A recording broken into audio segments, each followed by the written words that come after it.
Hi students. In the previous classes, you had gone across the topic of breathing and exchange of gases. In this topic, your madam had gone up to the topic of spirometer, where we had evaluated the pulmonary volumes and capacities. She is not feeling well for these days, hence I just started the class and I will take the class as early as possible. She will continue the sessions. In this class, I will try to complete the topic of exchange of gases as well as the transport of gases. Let me try my best that how much part I will complete. I will do that part. Let me start with the session further. We will discuss across a new topic here, which is called as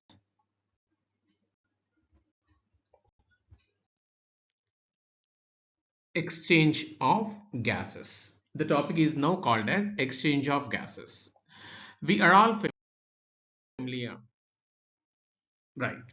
We are all familiar that in the process of exchange of gases, we have different steps are there, and two important gases we are expected that they will get exchanged, and those two gases are called as one is oxygen and one is called as carbon dioxide. We can say these two gases called oxygen and carbon dioxide are exchanged at two different locations. First location is there between alveoli and the blood, and we can say the second exchange of gas occur between the blood and the tissue. That means I can say that two exchange of gases are there, a primary exchange of gas and a secondary exchange of gas. In the primary exchange of gases, I can say oxygen will be exchanged between the atmosphere and alveoli. At the same time, carbon dioxide exchange between the alveoli and atmosphere. In the secondary exchange of gases, the oxygen will move from the blood to the tissue. At the same time, carbon dioxide will move from the tissue to the blood, and these are the main exchange of gases are there at two locations. I'm saying primary exchange of gas and secondary exchange of gas. To bring this exchange of gases, we require certain conditions are required. What are the conditions required for the exchange of gases here is number one, pressure or concentration gradient. Can you know what is the difference? What is the definition of gradient? Gradient ante we can say from high pressure to low pressure. From high concentration to low concentration is called pressure or concentration gradient. Number two, solubility of gases. Number three, what is the thickness of the filtration membrane? What is the thickness of the respiratory membrane? These three will play an important role in exchange of gases. Number one, pressure differences, high pressure to low pressure. Number two, solubility of gas. Number three, thickness of the filtration membrane, respiratory membrane. In this slide, the next slide, I will explain you one by one. Let me carry out the first one, which is called as let me discuss about the thickness first. Let me carry out the thickness of the respiratory membrane or the filtration membrane. Respiratory exchange of gas. This respiratory exchange of gases will be happen over there in this one. You look at it, this slide. This is called as alveoli. This is called as alveoli, and this is called as a blood capillary. Inside the blood capillary, you can see blood is flowing over there. Here we can say this is alveoli where you can expect air, and this air which contain oxygen should move from the alveoli into the RBC. Look at this line. This is called as actually you can say capillary. I told you here. From here we can say oxygen should move from alveoli into the RBC. At the same time, from this RBC, carbon dioxide should move out from the RBC into alveoli. That means here the exchange of gases, ఇక్కడ exchange of gases జరగాలి అంటే very clearly I can say two membranes you can see. One is the alveolar membrane, blue color line, and one is called as the wall of the blood capillary, and these two membranes with the respective basement membrane, all the three together form respiratory membrane or you can say filtration membrane form చేస్తున్నాయి. Very clearly I can say here this is alveoli where the alveolar wall is made up of simple squamous epithelium. This is the blood capillary, the wall of the blood cap. This is the wall of the blood capillary, and these two together form a boundaries, and between these two we can say there is one basement membrane is there. You can look at this diagram very clearly. ఇది RBC, ఇది alveoli, ఇది blood capillary wall. కాబట్టి alveoli యొక్క capillary, alveoli యొక్క wall blood capillary wall, ఈ రెండిటి మధ్య ఉండే basement membrane, these three together form a filtration membrane. These three will together form respiratory membrane across which there is an exchange of gases. I can say in our body, this respiratory membrane is extremely thin, very thin over there, which enable us, which permit us for the exchange of gases. And this is the condition number one. Number two, let us check what are the pressure gradients. Actually, pressure gradients into what are the pressure gradients? Let us look over there. Look at this one. In the case of pressure gradients, first let me know what is the meaning of atmospheric pressure. Atmospheric pressure is measured to be about 760 mm per mercury. What is the meaning of atmospheric pressure? The atmospheric pressure ante the pressure exerted by a mixture of gases. Pressure exerted by a mixture of gases. You all know that these gases include oxygen is there, carbon dioxide is there, nitrogen is there. All these gases together impart certain pressure, and this pressure exerted by the mixture of gases is called as atmospheric pressure. అన్ని గ్యాసులు కలిపి all the gases together impart 760 mm per mercury partial pressure. In these mixture of gases, I would like to know what is the pressure exerted by individual gases. That is, what is the pressure exerted only by oxygen? If the pressure exerted only by oxygen, I can call it as PO2. Like this PO2, you can check out this word PO2. If the pressure exerted only by carbon dioxide among the mixture of gases, I can call it as PCO2. Now I can say PO2, PCO2. I can also add one to PN2, nitrogen. These are three major gases are there, and we can say how much pressure all the three gases together will impart on you. I told you 760 mm. Now I would like to say in this 760 mm, what is the pressure exerted only by oxygen? What is the pressure exerted only by carbon dioxide? I want rest of the data. I'm not interested. If you check how to evaluate the pressure exerted only by oxygen, let me know here that first let me know here that what is the amount of oxygen present in the mixture of gases. I can say the oxygen amount is about 20.94%. That means in the total mixture of gases, oxygen is about 20.94%. That is all the gases together impart you 760 mm. Then what is the pressure exerted only by oxygen? That is 20.94% of 760. అంటే మీరు లెక్క చేయాలి ఏంటి 20.94 into 760 by 100. 20.94 into 760 by 100. Take the calculator and do the problem immediately. 20.94 into 760 by 100 is the pressure exerted by only oxygen in the mixture of gases. I can say the answer is 159 mm per mercury.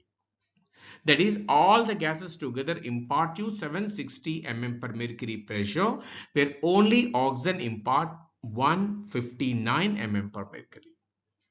In the same way, if we calculate the carbon dioxide, I can say in the atmosphere, carbon dioxide is about 0.04%. I'm saying again, in atmosphere, the amount of carbon dioxide is about 0.04%. Then what is the pressure exerted by this carbon dioxide? What is PCO2? I can say PCO2 can be calculated with a formula 0.04 into 760 by 100 into 760 by 100. Calculate చేయండి 0.04 into 760 by 100. That means you get an about pressure of 0.3 mm per mercury. Very clear, I'm saying in atmosphere PO2 is about, in atmosphere the pressure exerted by oxygen is 159. In atmosphere, the PCO2 is about 0.3 mm per mercury. I have data is there, and according to the data, you can check all the gases and their pressure differences. Look at this chart. That's right. In this chart, look at, I can say in atmosphere, air O2 PO2 is 159, in carbon dioxide in atmosphere 0.3. I'm also having certain data. I also have certain data like if you come to in alveoli PO2 is 104, PCO2 is 40.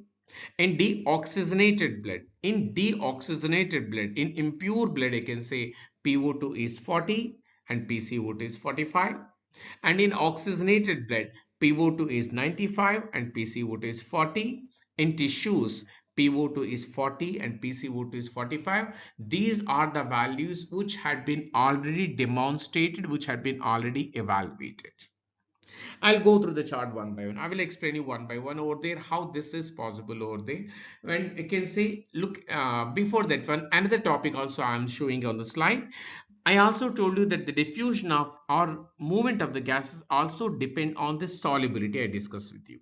I will check out the data in the next slide. Look at the point, third point. I told three factors affect the diffusion. Three factors affect the exchange of gases. Number one, I told you as a pressure gradients, which I'm explaining through this table. Number two, I told about the filtration membrane, which is shown in the previous slide. Number three, I'm showing you how the solubility is there. I can say the solubility of carbon dioxide is 20 to 25 times higher than O2. Look at the second line. Second paragraph, second line, look at here.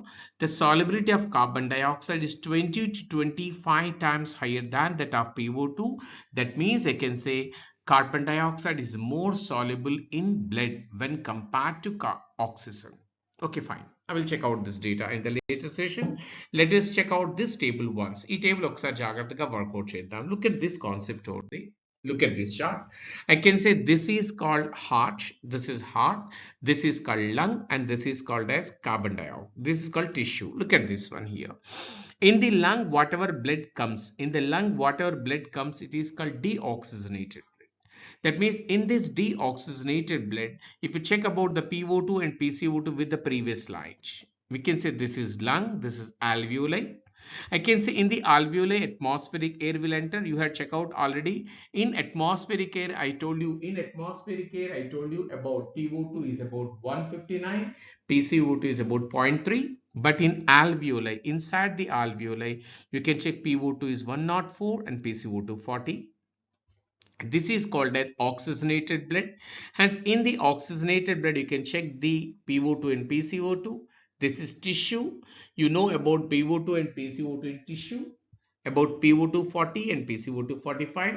This is the deoxygenated blood. In deoxygenated blood, you check PO2 and PCO2, and here in this way, exchange of gases will be happen. జాగ్రత్తగా చూడండి.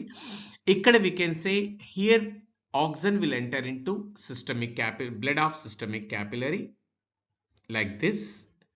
Like this, systemic capillary moves down and go to the tissue. In the tissue, we can say oxygen will enter from the blood to the tissue, carbon dioxide will enter from the tissue to the blood, and now the blood is called as deoxygenated blood. Now this deoxygenated blood slowly come into right atrium to right ventricle to pulmonary artery, and from the pulmonary artery to the lungs to the pulmonary organ. Again, there is an exchange of gas, and in this way we can say exchange of gases will be happen between the blood and the tissue, and the blood and the tissue. This is about exchange of gases. Again, I am saying that to carry out exchange of gases, very clearly I am saying how the gases will move. I can say gases మళ్ళీ ఒకసారి జాగ్రత్తగా చెప్తున్నాను చూడండి. In atmosphere, I can say PO2 is 159. Here kids, here atmosphere PO2 is 159, and now PO2 will come from atmosphere to alveoli because in alveoli PO2 is 104. And now we can say the blood coming into the lung is called as deoxygenated blood. The blood coming into lung is deoxygenated blood. In the deoxygenated blood, check the PO2 40. కాబట్టి ఇక్కడ 104 ఉంది, ఇక్కడ 40 ఉంది. కాబట్టి 104 to 40, so that the blood is called oxygenated. In this oxygenated blood, I can say PO2 is now 95. Look at here, PO2 is 95, and from 95 come to tissue. In tissue, PO2 is 40, 95 to 40. In the same manner, carbon dioxide will move in opposite direction. In this way, the exchange of gases is there. Kids, do remember one thing. In NEET examination, every year one bit he is asking on these values. Please by heart these values. They are very, very, very important, which will make you to get 4 marks. Getting 4 marks is very important need. Why? Because that will decide your seat getting capability or seat getting capacity. Hence, please be clear about this topic. Be clear about this topic and don't neglect this topic over there. This is very, very, very, very important concept. Right, kids? Now we will move to the next topic, which is called as transport of gases. Now let us come to the topic which is called as transport of gases. How the gases are transported, we will check out the topic now. How the gases are transported now. If we come to the topic of transport of gases, you know two gases are getting majorly transported, and those two gases which are getting majorly transported are called as, one is called as the oxygen and one is called as carbon dioxide. Look at this diagram here. In this diagram, you can see here that alveolar ventilation, and here we can say all oxygen is coming into the blood. From the blood, we can see now you can check very clearly alveoli is coming, oxygen is coming into the blood, and from the blood we can say carbon dioxide going into the alveoli. This is very, very important phenomenon operated over there, and this is called as transport of gases. I will explain you one by one, kids. Let's come to the next slide where you can check how the oxygen is transported and how the carbon dioxide is transported. Right, kids. Let me come to the transport of oxygen. When I check about the transport of oxygen, I can say here that 3% of the oxygen is transported in dissolved state. You know the blood, you know the blood contain plasma, you know that the plasma contain water. In that water, we can say 3% of the oxygen is transported in dissolved state. ఇక్కడ మొత్తం oxygen లో in the total amount of oxygen I can say only 3% of oxygen is transported in what state? Dissolved state. Remaining 97% of the oxygen is transported with the help of RBC, with the help of hemoglobin, with the help of hemo. How this will happen, I will explain you very clearly. Let me pass out to the next slide. Why? Because this slide given a very clear explanation, but I would like to show you diagrammatic explanation so that you can understand very well how the 97% is transported. Let me take over the next slide. Yeah, look at this slide. This is an RBC. This is an RBC, and inside the RBC we have a protein called hemoglobin. We have protein called hemoglobin, and in this slide you can see central protein is a globin. You can check out here. This is called globin. This is called hemoglobin. In hemoglobin, this is called as globin. In this globin, you can check out it contains 4 blue color molecules are there. 4 blue color molecules are there, and these are oxygen. That means hemoglobin will have 4 iron molecules are there. 1, 2, 3, 4. That means hemoglobin will have 4 iron molecules are there, which can join with 4 oxygen molecules. Hence, look at here, Hb will join with 4O2. 4O2, look at here. 1, 2, 3, 4. 4 oxygen molecules to join avutundi and form HbO2. Actually, I can say it is 4 times. HbO2 4 times. This is called an oxyhemoglobin. That means here, whenever we inhale the air, when the air enters into lung, we can say 3% of the oxygen is transported in dissolved state. Sorry, 3% of the oxygen is transported in dissolved state, and 97% of the oxygen is transported with the help of the hemoglobin, the RBC. I'm saying inside the RBC, there is a protein called hemoglobin. Inside the hemoglobin, there is a protein globin, which contains 4 iron molecules. 4 heme molecules are there, and every heme molecule can join with 1 oxygen molecule. That means every hemoglobin, Hb, can join with 4 oxygen molecules to form HbO2 4 times. This is called as oxyhemoglobin. I will explain you one more chart where you can understand the factors affecting the transport of oxyhemoglobin. Look at this slide. Yes, right. I'm not very clear with the presentation here. I can teach well on the board. Anyhow, just when I jump the slide, I think it break my speech. Try to understand here. And now check out that what are the conditions required for the formation of oxyhemoglobin. If you want to form the oxyhemoglobin, there should be decreased temperature. There should be decreased temperature. There should be decreased amount of carbon dioxide. there should be very less amount of a chemical which is produced during glycolysis is called 2,3-diphosphoglycerate or 2,3-biphosphoglycerate. Should be very low. In general, blood pH should be more. pH should be more because the pH of the blood should be about 7.2 to 7.6. On a good value, I can say 7.4. And this is the graph. Look at here, dotted graph. Look at the dotted graph. In this dotted graph, I can say this graph is only possible if I maintain low temperature, low carbon dioxide concentration, low 2,3-diphospho-biphosphoglycerate, and more pH or less H plus ions.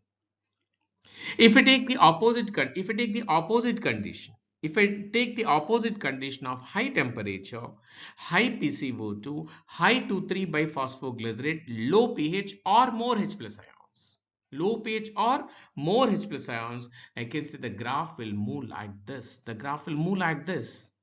Here three graphs are there. Look at here, three lines are there. This is the standard line. Everybody please concentrate on this line. This is a standard line. This is a standard line, and of course in our lungs this graph will run like this. Ilage ఉంటుంది నాన్న.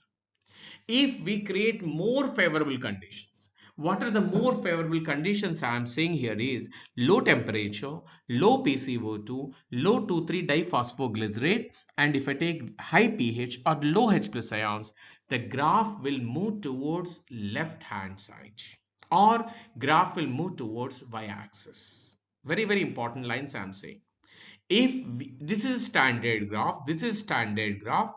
If you create more favorable conditions, my meaning of more favorable conditions here is less temperature, less PCO2, less 2,3-diphosphoglycerate, and more pH, or I can say less H plus ions, automatically we can say the graph will move towards left hand side towards y-axis.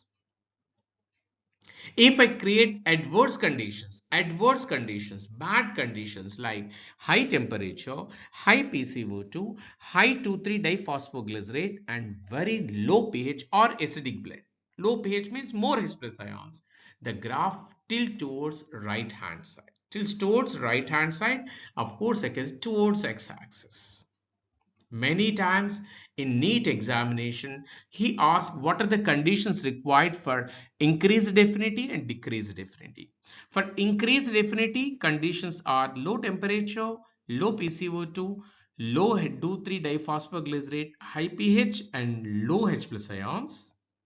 To have high affinity, decreased affinity, the decreased affinity of oxyhemoglobin నాకు కావాల్సింది more temperature, more PCO2, more 2,3-diphosphoglycerate, and very low pH. Very low pH means more H plus ions. Anyhow, I can summarize here that the conditions required. What are the conditions required? I am showing through another slide. Look at here.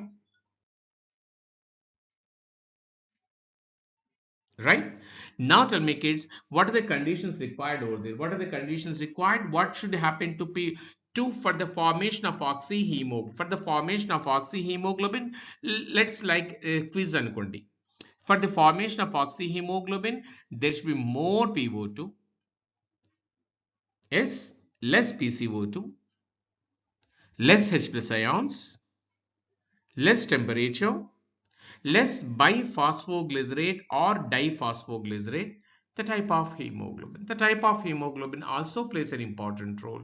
Of course, this is not required for the NEET UG type, but required for NEET PG. We discuss in later sessions, not now. Again, I'm saying for the factors affecting oxyhemoglobin are more PO2, less PCO2, less H plus ions, less temperature, less amount of diphosphoglycerate or biphosphoglycerate.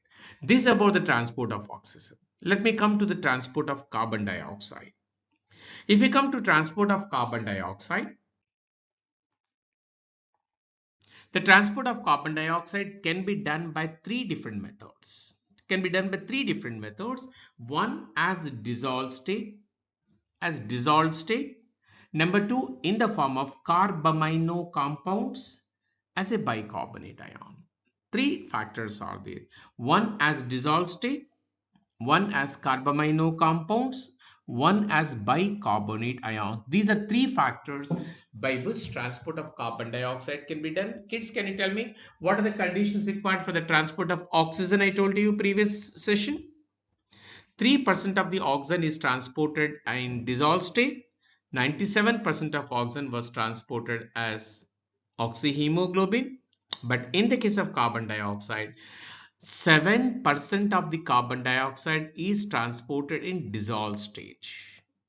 Oxygen అయితే only 3%, carbon dioxide అయితే 9 about 7%. Can you kids try to answer me why oxygen is only 3% and why carbon dioxide is about 7%?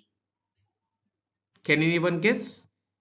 Can anyone guess that why oxygen is only 3% in dissolved state and why the carbon dioxide is about 7%? I have the answer. The right answer here is when compared to oxygen, carbon dioxide is 20 to 25% more soluble in water. Very simple reason. When compared to oxygen, carbon dioxide is 20 to 25% more soluble in water. That's the reason why we can say carbon dioxide have high solubility. That's why oxygen only 3%, but the carbon dioxide is about 7%. The second, as carbamino compounds. As carbamino compounds, let us come to this slide. I can say here 20 to 25% of the carbon dioxide. 20 to 25% of the carbon dioxide will combine with, look at the slide at the bottom. 20 to 25% of the carbon dioxide will combine with the amine group of hemoglobin. Check out here, HB and H2 amine group of hemoglobin and forms carbamino compound, HB and HCOOH. In tissues, I can say, tissues low, we can say here that HB and H2, that is amine group of hemoglobin, combined with the 20 to 25% of the carbon dioxide and form carbamino compound. This is the carbamino compound.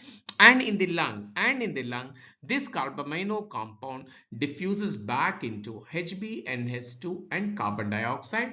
ఈ విధంగా 20 to 25% is transport. 20 to 25% is transported. This can be done over there in the RBC, inside the hemoglobin, inside the amine group. Very clear to all of you? 7% was transported in dissolved state. 20 to 25% was transported with the help of hemoglobin as a carbamino compound. Please kids, be careful.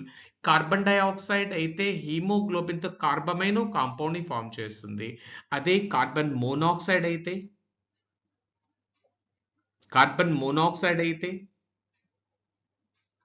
Carbon dioxide అయితే haemoglobin తో join అయితే కార్బమైనో compound ని form చేస్తుంది. అదే ఒకవేళ గనక carbon monoxide గనక అయితే కార్బాక్సీ హీమోగ్లోబిన్ ని ఫామ్ చేస్తుంది. Carboxy hemoglobin. Many students get confused between the two words carbamino compound and carboxy hemoglobin. Carbamino hemoglobin ante with the carbon dioxide, carboxy hemoglobin ante with the carbon monoxide. Please be clear about these two words. So anyhow, let us come to third method. 70% 70% of the carbon dioxide is transported as bicarbonate ions. As bicarbonate ions. I can say how these bicarbonate ions I'm explaining here. I can say 70% of the carbon dioxide enter into the RBC. Inside the RBC, there is one zinc containing enzyme is there called carbonic anhydrase. Look at here. Inside the RBC, we have an enzyme is there and the zinc containing enzyme which is called as carbonic anhydrase. Inside the RBC, carbon dioxide combined with the water, and form carbonic acid and form inside the RBC. Inside the RBC, we can say carbon dioxide combined with the water and form carbonic acid, which immediately dissociates with the same enzyme. This is carbonic anhydrase. The same carbonic anhydrase will break down this carbonic acid into, I can say, HCO3 minus bicarbonate ion and hydrogen ion. In this way, we can say the carbon dioxide which is present in the blood plasma enter the RBC with the help of an enzyme carbonic anhydrase form carbonic acid.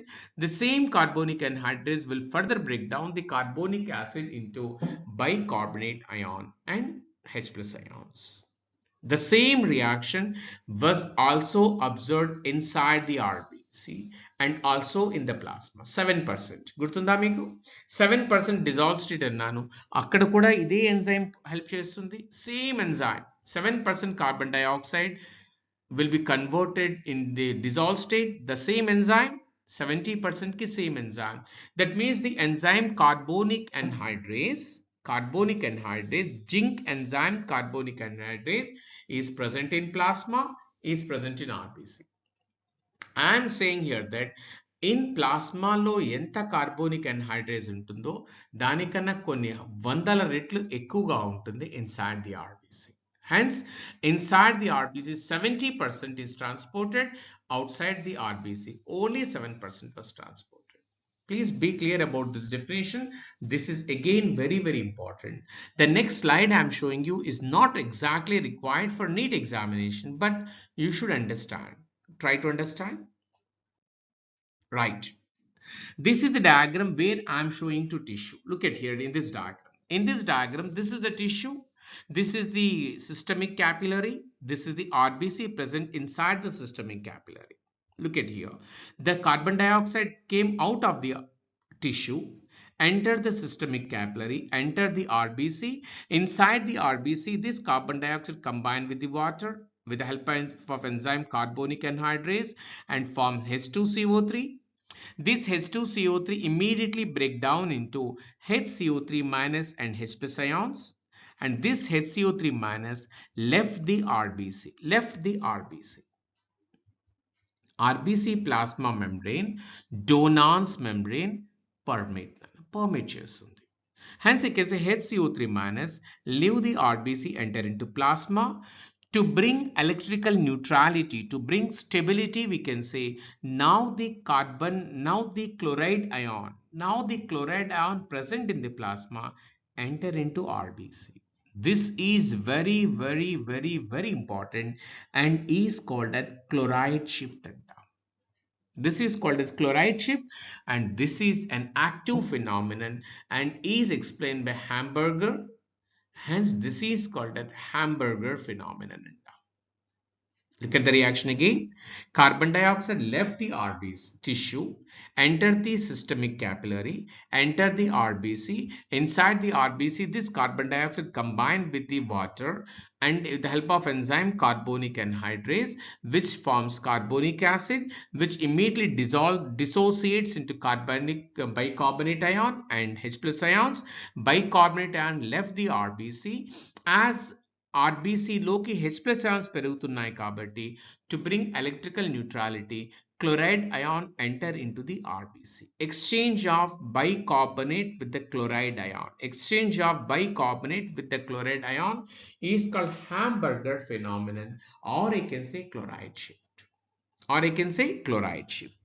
And now we can say this H plus ion, ఈ H plus ions ఏవైతే మిగిలిపోయాయో ఈ H plus ions now they combined with the ఇది కూడా చూడండి. Now this H plus ions ఏవైతే ఉన్నాయో we can say this HbO2 ఈ oxy haemoglobin తో ఉన్న దాంతో కంబైన్ అవుతాయి, leaves the O2, and this O2 is liberated to the tissue. That means at the level of tissue, carbon dioxide enter the RBC, oxygen leaves the RBC. That means two gases are exchanging. Carbon dioxide enter the RBC. From the RBC, oxygen leaves the RBC. That means two gases are exchanged, and this happen in the systemic capillary. The same reaction I can continue further. Look at the pulmonary capillary. Look at the pulmonary capillary. In the pulmonary capillary, there is more O2 is there. Look at here at the bottom. In the alveoli, in the pulmonary capillary, in the alveoli, more O2 is there. O2 enter into the blood plasma, 7% dissolved state, 97% enter into RBC, combined with the HHB, form HbO2, leaves the H plus ion. చూడండి H plus ions వదిలేసాయి. ఎప్పుడైతే RBCలో H plus ions పెరుగుతున్నాయో in the alveoli, When the H plus ions are increasing in the alveoli, bicarbonate ion which was left already enter the RBC. As the HbO2 enter the RBC, chloride ion left the RBC. There is another shift is there, another shift, but this is called a reverse chloride shift. This is called a reverse chloride shift. Anyhow, we can say this HbO2 now enter the RBC combined with H plus to form H2CO3. The same carbonic anhydrase break down the H2CO3 into H2O and CO2. Now the CO2 leaves the RBC. That means in lung, oxygen enter the RBC, carbon dioxide leave the RBC. Again, there is an exchange of gases. This is called as transport of gases. That means in the mechanism of transport of gases, two gases are getting transported and one is called as oxygen. Oxygen enter from alveoli into RBC.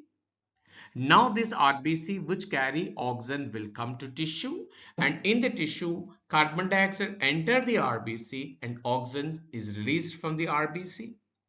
And now we can say carbon dioxide which enter into the RBC will carry it to the lung. In the lung we can say this carbon dioxide is liberated and oxygen is loaded. This is about the exchange of gases and transport of gases. This is about the topic of exchange of gases and transport of gases. Please go through the topic carefully, and of course I tried my best to explain you what is the exchange of gases and what is transport of gases. I'm again saying exchange of gases can be done by three conditions: thin filtration membrane, pressure differences, and of course solubility. Transport of gases, I told, oxygen is transported from lung to the tissue and carbon dioxide is transported from tissue to the lungs. This is about the topic of transport of gases and exchange of gases. And of course, in the slide what I'm showing, breathe healthy and live healthy. Next session, your madam will come and take, and she will take out the topic of regulation of breathing and what are the respiratory disorders are there. From my side, the topic is completed, and of course, go and prepare well the topic, and of course, be prepared for the NEET 2025 exam. All the best to all of you kids. Be healthy and breathe healthy and carry out the topic carefully. Your madam will come and continue the next sessions. Bye bye to all of you. And if you like this session, please like and of course share with other students also, because let them also get benefited. Bye bye to all of you.